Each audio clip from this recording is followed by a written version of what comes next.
All right, I'm here with Jim Hoorman. He's an extension specialist with Ohio State Extension, and it's good to be with you. We're out in the field on one of the Ohio State farms, and we want to talk a little bit to Jim about the science of soil health. It's really good to have you with us, Jim. Jim, I have seen you out on Dave Brandt's farm. Sure. And you are really passionate about soil health. Tell us a little bit about the work that you're doing in the extension and what makes you so passionate about soil health. Well, probably it started off when I looked at my own farm. I started with a grazing system. I just have 40 acres, and I noticed when we got away from the grazing and went back to row crops, and I had some farmers that were tilling it, and all of a sudden my soil structure disappeared. And I also worked with Amish farms, and it was really interesting because when I went on these Amish farms, they were raising fairly good yields with very low inputs, and I couldn't quite figure it out. It just didn't balance out. Well, then I started looking at their organic matter content, and they had 4 to 5% organic matter, and they were growing crops almost year round. And by doing that, they had really changed their soils, and their soils were so loose and fluffy. And so that really got me to thinking, and I started working at Ohio State and putting some of these concepts together then. So. Okay, so that's interesting, and you seem to be someone who's very interested in the actual structure of the soil and the organic matter. Tell us a little bit more about how that works into the science of the soil health thing. Okay. What's that structure and organic matter about? You know, it's interesting. There's when you go to study soils, they always talk about 5 major factors. Right. They talk about the parent material, which you really can't change. Yes. But then we talk about vegetation, and vegetation, man has changed tremendously. Right. And then there's the other 3 factors. You know, the time. There's weather, climate, and then you have slope. Well, what's interesting is through time and through the vegetation that we've changed, man has actually changed our soils either for the better or for the worse. Right. So it's not only vegetation, but it's organisms, so it's animals Exactly. and vegetation, right? That's Yep. exactly right. Okay. And so it's what we've done is we've turned everything into a monoculture. Yes. And so we've taken a lot of the diversity out of the soil, and we've taken a lot of the resiliency away from our soils. Okay, yeah. And actually now they've added a 6th one. And that's humans. And that is human Well, interaction. I'm cheating because you told me that over the phone. But it's the humans that are influencing the organisms, the animals and the plants on the surface of the soil, and of course beneath the soil. Exactly. Okay, yeah. Okay, well that's interesting. Now, Jim, your work with, I know you're going to show us a little bit with bricks and sponges, Sure. but your work with farmers, what are the things that you're telling farmers all the time when you're out in the field with them? Probably the biggest thing is the importance of capturing the sunlight and having a living plant growing on your soil as much as possible. And then the interactions with the microbes. I like to tell farmers, I say there's 1,000 to 2,000 times more microbes associated with a live plant than what there is in the rest of the soil. So it's so important for that plant. That plant actually farms the microbes. It sends out hormones to communicate with them, and it attracts certain microbes to that plant. These microbes bring in nitrogen, they bring in phosphorus, so they bring in micronutrients, they bring in water, and they actually protect that plant from other harmful microbes. So what we need to do if we want to increase the diversity in the soil and get rid of some of these predator, or some of these bad, I should say the bad microbes in the soil, you need to have live plants growing year round, and that really improves the soil then. Okay, so your view of the soil is now no longer a view that soil is a medium to grow plants, which makes it kind of, in a sense, sterile, but your view is that soil is this living mutualistic network, and I spoke to Shaw Dacre about it as well, and he was talking about ruminants and soils, and that we actually, when we feed the ruminants, we're actually feeding the microbes in the ruminant stomachs, and the microbes feed the soils. Exactly. And you're saying now that the plants are actually farming the microbes. So the microbes are it's not just one or two, it's a whole bunch of them. But can you give me one or two examples of those microbes that the plants are farming?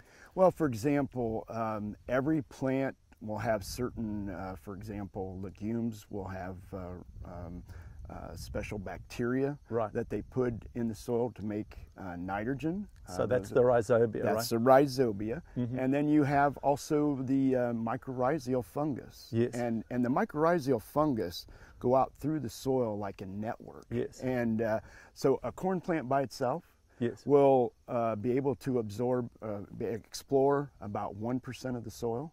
But when you have these mycorrhizal fungus, they can explore up to 20% of the soil. And they're about 1/10 the size of a hair root. Right. And so they can get into the smaller cracks and crevices to bring back nutrients to that plant. Yeah. Okay. And so what happens when we till? What happens to those mycorrhizal fungi? Well, when you have mycorrhizal fungus, they form such a network in the soil, and they connect a lot of plants together. There's a place in Michigan that they've studied. They have a 30-acre woodland there. Yes. And they found one major mycorrhizal that attached to all those trees, and it was sharing nutrients between the trees and between the plants. Okay. And so 80% of our plants actually use these mycorrhizal relationships. When you till the soil, it's a little bit like cutting off my arms and my legs. I can't move around very much. Okay. And the other factor is when we over-fertilize, then the plant says, I don't need you, mycorrhizal. I can get the nutrients on my own. I gotcha. So it shuts those down. It shuts them down. Okay. That's wow, exactly that's right. interesting. Yeah, okay. Jim, tell us a little bit more about the importance of soil structure. What's the difference between good and bad soil structure, and how is good soil structure formed?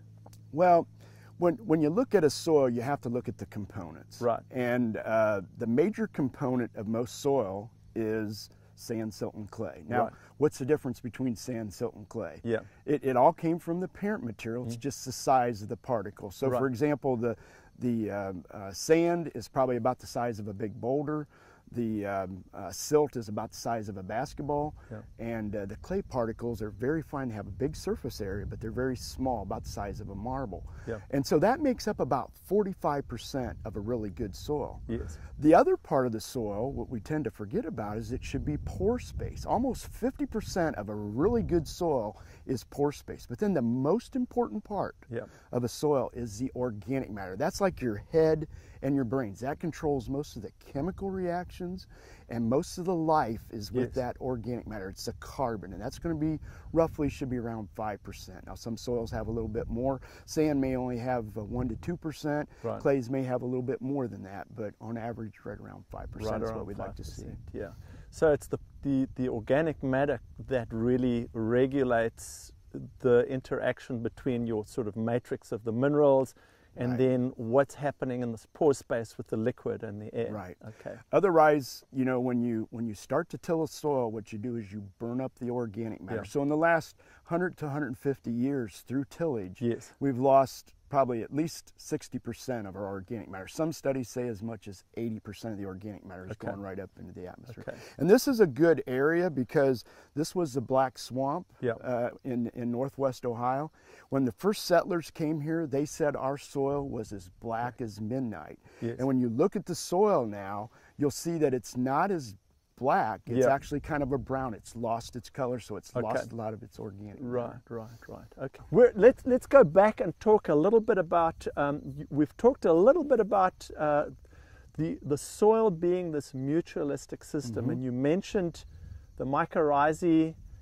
You mentioned the rhizobia bacteria. So those are just two instances, and goodness knows how many more mutualistic relationships we have. You were talking about what you tell farmers when you're out in the field and when you're talking about soil health. Tell us a little bit about what are the practical things that you're telling to farmers? You're also using some analogies. So. Okay, so let's talk a little bit about soil compaction and what goes on with soil compaction. So I like to tell farmers that a lot of times when you till the soil, you turn it into cement mix. Right. Okay, and so the soil gets very hard and dense. And one of the things that we've learned is that if I was going to drill into cement, I would start with a small drill and then use a bigger drill to go through it. And so that's what we do with the cover crops. The cover crops actually have very fine roots, and they form a small hole. And then we follow that with corn and soybeans. Yes. And those corn and soybeans will follow those same channels down through the soil. Yeah. And they also follow earthworm holes, because earthworms are fairly big and they're also enriched with nutrients. Yes. And so those roots just really proliferate around those earthworm holes. Okay. And that's how we then can actually loosen the soil up, is it's the roots that loosen the soil up and give that carbon to the soil, and also is a storehouse for all the nutrients in the water. Okay, so you're telling me that you don't have to use tillage to loosen up soil. You can use other methods. That's exactly right. And probably the best example of that is just go into any woods, go into any fence row, yes, and just take the soil out of the fence row where we've not compacted it. Yes. And then go on an end row, and even go out into the middle of the field, yeah, and you will see such a huge difference. Some of that is from wheel compaction, yes, but a great deal of it is just poor soil structure from a lack of carbon in the soil. Okay, so less pore space, much higher bulk densities. Exactly, in the soil. Okay. Exactly. All right, you were talking a little bit about, gold. This whole idea, I guess, is of these unused resources, these free resources that I guess we've got used to not using. Right. So we're bringing in bought inputs. Right. Tell us about that gold that you talk to farmers about. Well, I like to tell farmers that I'm a lazy farmer, and I just like to let the microbes and the earthworms do the work for me. Yes. And if you do that, they will actually recycle the nutrients, they will till the soil, and they'll do a lot of the work for them. The only thing you have to do is you have to feed them. And the way you feed them is through the roots. Right. And so those roots, a typical plant will give up anywhere from 25 to 45% of its total carbohydrate reserves just to feed those microbes. Okay. And I tell farmers, I said it's a little bit like when you first get married. Yes. What do you do to your house? You improve your house. Well, that's what the plants and the microbes do together, is they improve that soil, because this is their home. Yeah. And so they make it a better place to live. And I like to tell farmers that, it's a little bit like I found this pot of gold at the end of the rainbow. Yeah. Okay. I said, I can't use it myself because I don't farm enough acres, but I can tell you where it's at, and, and then you can use the concepts to enrich your soils, and enrich your lives, and to have better yields. Okay, that sounds pretty cool. Well, Jim, I think we're going to be you're going to be showing me a few things in a little while, but let me ask you one question. Just in these systems that you're talking about, where we're no longer disturbing the soil, we're using cover crops, we're keeping live roots in the soil year round, and then we're adding to this diversity.